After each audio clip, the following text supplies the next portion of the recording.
YouTube? It's Rob from Fuzzymotion. Guess what? I decided to take some of your advice. This show's been near and dear to my heart for years, and I'm so glad they finally came out with a new season. I know you all know what I'm talking about. It's Arrested Development. Season 4, Episode 1, The Flight of the Phoenix. So we see a lot of things in this episode. It basically acts as a backstory for Michael and what he's been up to over the past couple of years. Michael continued to work on his pet project through Sudden Valley, but needed some funds to help sort things out. So he turned to a couple of old friends in Lucille 2, borrowing about $700,000. But of course, like most things in the Bluth family, it didn't pan out that well, and he couldn't make good on his payments because nobody was buying the houses. A lot of that had to do with the fact there was no road leading up to the development. Makes it kind of tough, even on the mailman, who died in Michael's arms.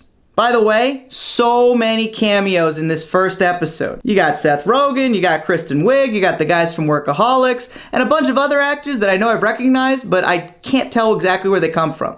But let me tell you, awesome. One minor complaint though, I noticed there's a lot of green screening this season, but I guess the reason I noticed that is because the show is in true HD, so you take the good with the bad, I guess. So when Michael can't make good on his payments to Lucille 2, he tries to do something that a lot of people in his shoes have done before. Bang Lucille 2. But I guess that's not too different from everybody else in the show. Job, Buster, George Sr. almost did. Yeah, so he fits right in.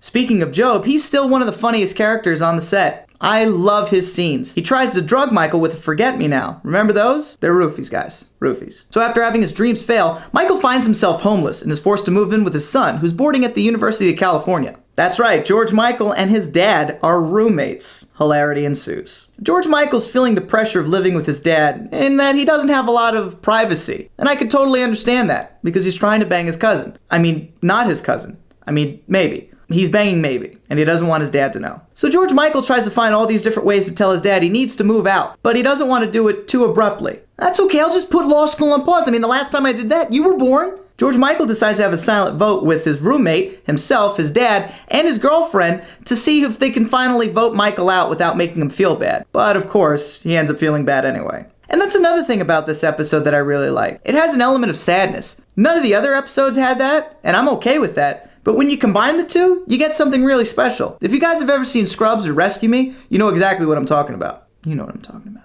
Michael's parents are getting a divorce in the meanwhile, which sends Buster into a tailspin. So many callbacks, and they're great! I knew there was a reason I had all of this useless Arrested Development knowledge up here. It was for the future episodes that were coming out, that I knew about. We all knew they were coming. These three people with burkas just walked right by. What's up with the ostrich? To sum it up, this episode was flat out awesome. 10 out of 10, I can't wait to see the rest of the series. Check us out for more episode reviews. It's Rob and Fuzzymotion. See you later.